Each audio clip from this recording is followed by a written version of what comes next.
Hello दोस्तों, कैसे हो आप लोग। उम्मीद करता हूँ कि आप लोग अच्छे होंगे और आप लोग की तैयारी भी अच्छी चल रही होगी। तो दोस्तों, आज हम लोग शुरू करते हैं पॉलिटिकल लेसन 22 यानी संसदीय समितियाँ।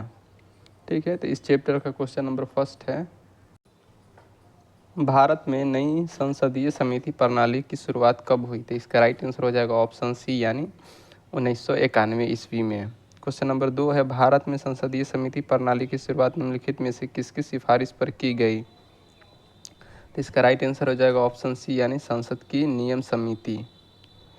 क्वेश्चन नंबर 3 है, संसदीय समिति प्रणाली के तहत 12 अप्रैल 1993 में कितने समितियों ने कार्य करना शुरू किया। तो इसका राइट आंसर हो जाएगा ऑप्शन बी यानी 17 सदस्यों ने। क्वेश्चन नंबर 4 पे हम लोग आ जाते हैं। क्वेश्चन नंबर 4 है, संसद के कितने प्रकार की समितियां होती हैं। तो सांसद का ऑप्शन ए में दिया हुआ अस्थाई समिति और बी में दिया हुआ तदर्थ समिति। तो इसका राइट आंसर हो जाएगा ऑप्शन सी यानी उपर्युक्त दोनों। क्वेश्चन नंबर 5 पे आ जाते हैं, निम्नलिखित में से कौन सा अस्थाई समिति है।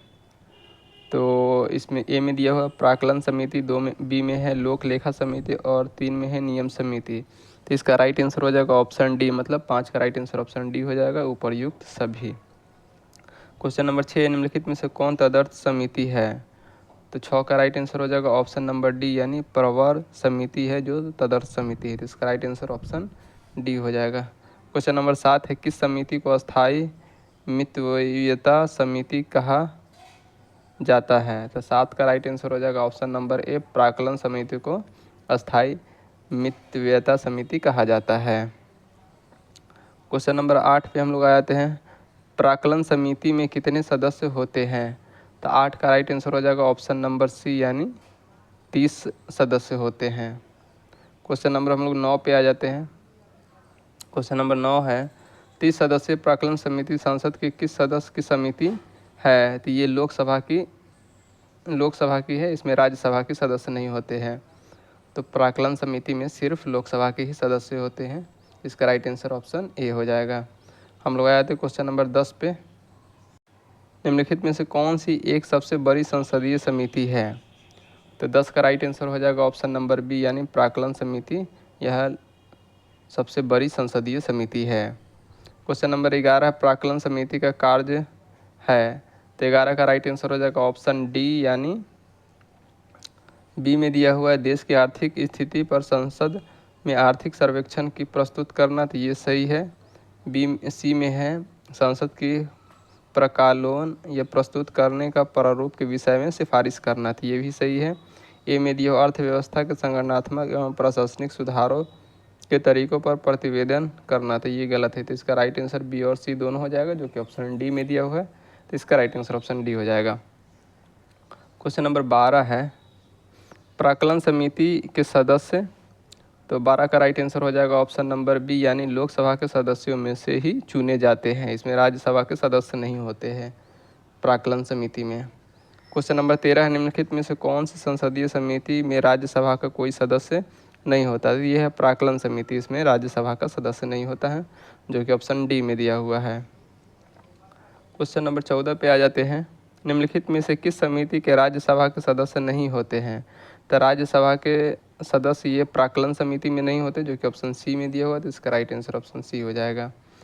क्वेश्चन नंबर 15 है, भारत में पहली बार प्राक्कलन समिति का गठन किस वर्ष किया गया। तो 15 का राइट आंसर हो जाएगा ऑप्शन नंबर बी यानी 1950 में प्राक्कलन समिति का गठन किया गया था। क्वेश्चन नंबर 16 है, लोक लेखा समिति में कितने सदस्य हैं। तो 16 का राइट आंसर हो जाएगा ऑप्शन नंबर बी यानी लोक लेखा समिति में 22 सदस्य है। क्वेश्चन नंबर 17 पे आ जाते हैं, लोक लेखा समिति में लोकसभा एवं राज्यसभा के क्रम से कितने सदस्य होते हैं। तो इसमें लोकसभा के 15 सदस्य होते हैं और राज्यसभा के 7 सदस्य होते हैं, जो कि कुल मिलाकर 22 सदस्य होते हैं। तो लोक लेखा समिति में 15 सदस्य लोकसभा के और 7 सदस्य राज्यसभा के होते हैं, जो कि ऑप्शन सी में दिया हुआ है। तो इसका राइट आंसर सी हो जाएगा। लोक लेखा सदस्य, तो लोक लेखा सदस्य संसद के दोनों सदनों से चुने जाते हैं, जो कि ऑप्शन नंबर ए में दिया हुआ है। तो इसका राइट आंसर ऑप्शन ए हो जाएगा। क्वेश्चन नंबर 19 पे आ जाते हैं, लोक लेखा समिति में तो लोक लेखा समिति में इसका राइट आंसर हो जाएगा ऑप्शन सी यानी 15 लोकसभा से तथा 7 राज्यसभा से सदस्य लिए जाते हैं। तो इसका राइट आंसर ऑप्शन सी हो जाएगा।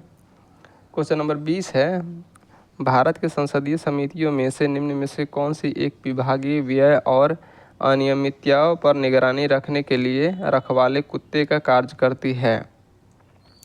तो 20 का राइट आंसर हो जाएगा ऑप्शन नंबर सी यानी लोक लेखा समिति रखवाले कुत्ते की तरह काम करती है। तो इसका राइट आंसर ऑप्शन सी हो जाएगा। क्वेश्चन नंबर 21 है, सार्वजनिक लोक लेखा समिति में राज्यसभा के कितने सदस्य होते हैं? तो इसमें राज्यसभा के सदस्य 7 होते हैं।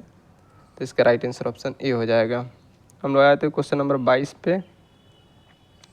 क्वेश्चन नंबर 22 है, भारत में नियंत्रक एवं महालेखक परीक्षक द्वारा प्रस्तुत प्रतिवेदन के आधार पर कौन समिति कार्य करती है? तो इस 22 का राइट आंसर हो जाएगा ऑप्शन नंबर बी यानी लोक लेखा समिति। क्वेश्चन नंबर 23 है, परंपरा के अनुसार निम्न में से किस समिति के अध्यक्ष पद पर विरोधी दल के संसद सदस्य को नियुक्त किया जाता है? तो 23 का राइट आंसर हो जाएगा ऑप्शन नंबर ए यानी लोक लेखा समिति के अध्यक्ष पद पर विरोधी दल के सदस्य नियुक्त किए जाते हैं।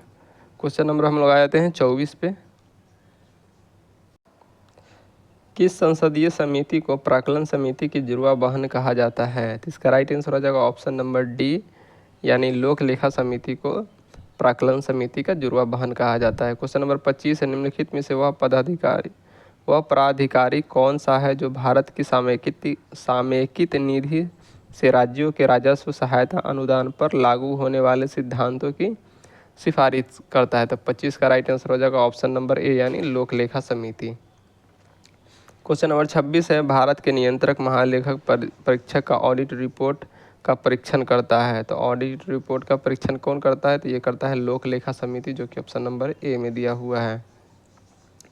क्वेश्चन नंबर 27 है, लोक लेखा समिति अपनी रिपोर्ट प्रस्तुत करती है? तो 27 का राइट आंसर हो जाएगा ऑप्शन नंबर बी यानी लोकसभा अध्यक्ष को। क्वेश्चन नंबर 28 है, भारतीय महानियंत्रक एवं महालेखक परीक्षक किसके लिए एक मित्र दार्शनिक और मार्गदर्शक के रूप में कार्य करता है? तो इसका राइट आंसर हो जाएगा ऑप्शन नंबर ए यानी लोक लेखा समिति। क्वेश्चन नंबर 29 है, निम्नलिखित में से कौन विषयगत समिति है? तो कृषि समिति विषयगत समिति है, पर्यावरण एवं वन समिति विषयगत समिति है और विज्ञान एवं प्रौद्योगिकी समिति ये भी विषयगत समिति है। तो इसका राइट आंसर हो जाएगा ऑप्शन डी यानी उपर्युक्त सभी। क्वेश्चन नंबर हम लोग 30 पे आ जाते हैं। निम्नलिखित में से किस समिति के में लोकसभा के 15 राज्यसभा के 7 सदस्य होते हैं? तो इसका राइट आंसर हो जाएगा ऑप्शन नंबर बी यानी लोक लेखा समिति और सरकारी उपक्रम समिति विज्ञान एवं प्रौद्योगिकी समिति। तो 30 का राइट आंसर हो जाएगा ऑप्शन नंबर डी। इसका दिया हुआ राइट आंसर लेकिन होना चाहिए ऑप्शन नंबर बी, क्योंकि लोक लेखा समिति में ही 15 एवं सदस्य लोकसभा के होते हैं और 7 सदस्य राज्यसभा के होते हैं। तो 30 का राइट आंसर है इसका ऑप्शन नंबर बी होना चाहिए, जबकि पीडीएफ में इसका डी दिया हुआ है। क्वेश्चन नंबर 31 है, निम्नलिखित में से किस समिति का सदस्य कोई मंत्री नहीं हो सकता है? तो कोई मंत्री लोक लेखा समिति का सदस्य कोई मंत्री नहीं हो सकता है। तो 31 के right answer option number D हो जाएगा, उपर्युक्त में से सभी, मतलब प्राक्कलन समिति, लोक लेखा समिति और सरकारी उपक्रम समिति, इस समितियों का क्या बोलते हैं इस समितियों का सदस्य कोई मंत्री नहीं हो सकता है। तो इसका राइट आंसर ऑप्शन डी हो जाएगा। क्वेश्चन नंबर हम लोग 32 पे आ जाते हैं। क्वेश्चन नंबर 32 है, लोकसभा अध्यक्ष किस समिति का पदेन अध्यक्ष होता है? तो 32 का राइट आंसर हो जाएगा ऑप्शन नंबर सी यानी नियम समिति का। क्वेश्चन नंबर 33 है, विधेयक पर पावर समितियों के सदस्यों की अधिकतम संख्या कितनी तक हो सकती है? तो इसका राइट आंसर हो जाएगा 33 का राइट आंसर हो जाएगा ऑप्शन नंबर डी, इसमें कोई निश्चित नहीं है। क्वेश्चन नंबर 34, अनुसूचित जाति और जनजाति की कल्याण के संबंधित समिति में लोकसभा एवं राज्यसभा के क्रम से कितने सदस्य होते हैं? तो 34 का राइट आंसर हो जाएगा ऑप्शन नंबर बी यानी लोकसभा के 20 सदस्य और राज्यसभा के 10 सदस्य होते हैं। क्वेश्चन नंबर 35 है, संसद के समितियों के सदस्य। तो ऑप्शन ए में दिया हुआ राष्ट्रपति द्वारा नामांकित किए जाते हैं, बी में दिया हुआ संसद के विभिन्न दल के नेता द्वारा नामांकित किए जाते हैं। सी में दिया हुआ प्रधानमंत्री द्वारा नियुक्त किए जाते हैं। और डी में दिया हुआ है अध्यक्ष द्वारा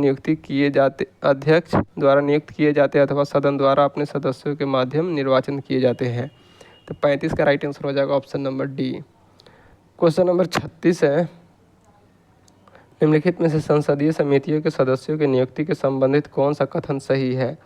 तो इसका राइट आंसर हो जाएगा ऑप्शन नंबर डी, यानी लोकसभा अध्यक्ष अथवा राज्यसभा सभापति द्वारा लाए गए तथा स्वीकृत किए गए प्रस्ताव के आधार पर अथवा नामांकन के आधार पर सदस्यों की नियुक्ति की जाती है अथवा सदस्यों का चयन किया जाता है। तो इसका राइट आंसर ऑप्शन डी हो जाएगा।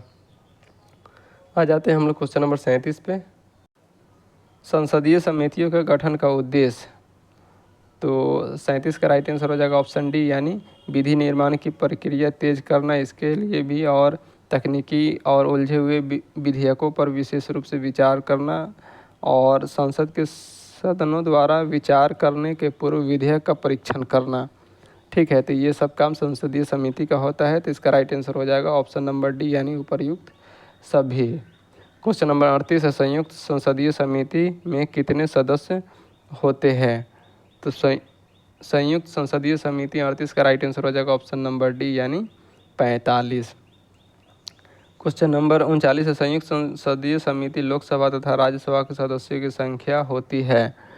तो संयुक्त संसदीय समिति में लोकसभा के 30 और राज्यसभा के 15 होते हैं, जो कि ऑप्शन नंबर ए में है। तो इसका राइट आंसर ऑप्शन ए हो जाएगा।